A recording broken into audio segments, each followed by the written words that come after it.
Riya was preparing for her exam. She was memorizing hard for the exam. But tell me one thing, my friends. What helps her in memorizing?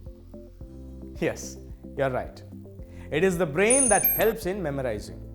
It also makes us to think and take actions accordingly. Not only this, different parts of the brain are responsible for different functions. I guess you're curious to know about the different parts of the brain. So, let's not wait and explore more. The brain consists of the forebrain, midbrain, and hindbrain. First, we'll see about forebrain. It is the main thinking part of the brain. There are different areas in the forebrain for vision, touch, hearing, taste, and smell. The forebrain is divided into two parts, the diencephalon and the telencephalon. The diencephalon contains thalamus and hypothalamus. They are responsible for functions such as thermoregulation, hunger, and thirst. We feel full after eating. This is due to the center associated with hunger present in the forebrain. The telencephalon contains cerebrum, which is the largest part of the brain. Cerebrum again consists of the cerebral cortex, which is responsible for control senses, thinking, and movements. Next up, midbrain. The midbrain is also known as mesencephalon. The midbrain connects the hindbrain and the forebrain.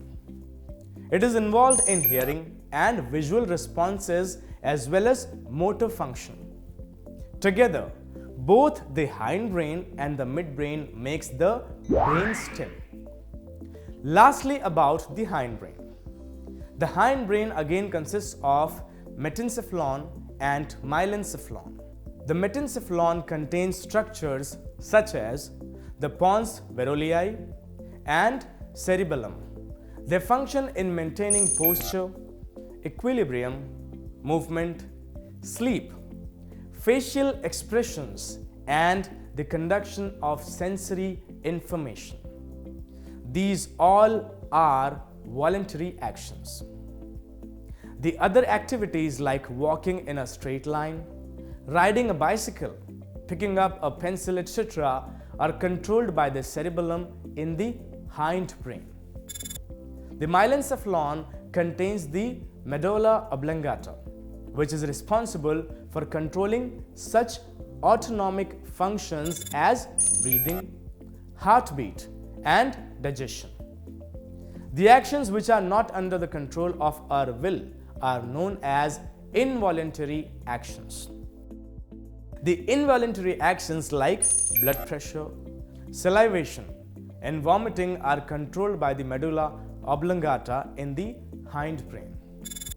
Now, if we observe closely, it is seen that the hindbrain extends to the spinal cord. The spinal cord is the link between the brain and the nerves in the rest of the body. It is composed of nerve fibers that mediate reflex actions and that transmit impulses to and from the brain. Well, the brain and the spinal cord form the central nervous system. The cranial nerves arising from the brain and spinal nerves arising from the spinal cord constitute the peripheral nervous system. The central nervous system exchanges information with the other parts of the body through peripheral nervous system. Well friends, this was about the human brain. Let's do a quick recap of what we have learned. The brain consists of the forebrain, midbrain, and hindbrain. The forebrain is divided into two parts, diencephalon and telencephalon. The midbrain connects the hindbrain and the forebrain. The hindbrain consists of metencephalon and myelencephalon. The spinal cord links the brain and the nerves of the rest of the body. Well friends, I hope you enjoyed this session and found it pretty interesting. See you again. Till then, keep exploring.